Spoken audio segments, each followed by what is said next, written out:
8-ші сынып. Махаббат және абырой бөлімі. Сабақтың тақырыбы Мұқағали Мақатаев «Аққулар ұйықтағанда» поэмасы. Оқу мақсаты композицияны тұтастан бөлшекке, бөлшектен тұтасқа қарай талдау. Балалар, поэма деген не? Мұқағали Мақатаев туралы не білеміз? Аққу қандай қыз? Ендеше назарымызды бейнероликке аударайық. Аса көрнекті ақын Мұқағали Мақатаев 1931 жылы Алматы облысы Райымбек ауданы Қарасаз ауылында туып, 1976 жылы Алматы қаласында дүниеден өткен. Ол халық әдебиетінің мол мұрасы аңыздарды арқау өтіп, жаңғыртып, жырға айналдырған ақындардың бірі.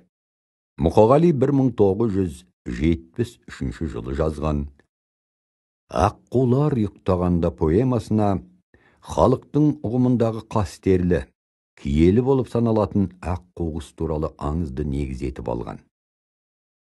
Поэманың бас кейіпкері баласының жазылуы үшін барлығына дейін, тіпті ырым, тыйымнан, дәстүрден де аттауға бар ана.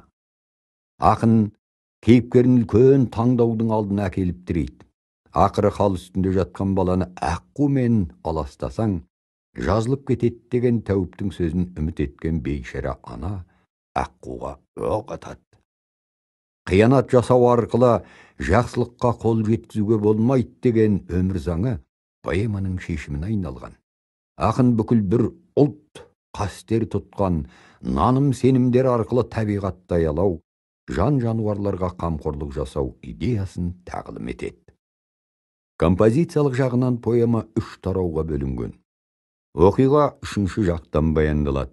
Поэманың алғашқы тарауында ақын Алатаудың басына таста тұнған жаңбырдың тамшысындай болып біткен көлді сипаттайды. Ақын уақытты кері жылжытып, лирикалық шегініс жасау арқылы жетім көл аталған бұл көлдің тарихына шолу жасайды. Шығарманың 2-ші тарауында хал үстіндегі баласын күзеткен ата-ананың жағдайы баяндалады. Әсіресе қолына мылтық алып, киеліге оқ атқан ана образы нанымды шыққан. Қалыптасқан дәстүр, халықтың кие тұтқан ұғымдары қашанда қастерлі, сол тиымдардан аттаған адам оңбайды деген ұлттық философия поэманың 3-ші бөліміне арқау болған. Поэма тек баяндауға ғана құрылмаған, анасы мен әкесі арасындағы, қарт пен келін арасындағы диалогтар арқылы, ананың зар илеген монологы арқылы аңыз сюжеті нанымды шыққан. Аққулар ұйықтағанда ғажап поэма. Бір түнде, бір деммен, табиғат пен ақын сезімнің үндеуінен туған поэма. 1-ші тапсырма. Поэмаға сатылай кешенді талдау жасау. Шығарманың аты, авторы, жанр түрі, тақырыбы, идеясы, оқиға орын алған жер, кейіпкерлері және тәрбиелік мәні. 2-ші тапсырма. Поэма мазмұны бойынша мазмұндық жоспар құру.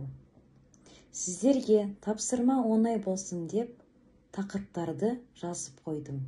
Сіздер поэма бойынша басты оқиғаларды жазып шығасыздар.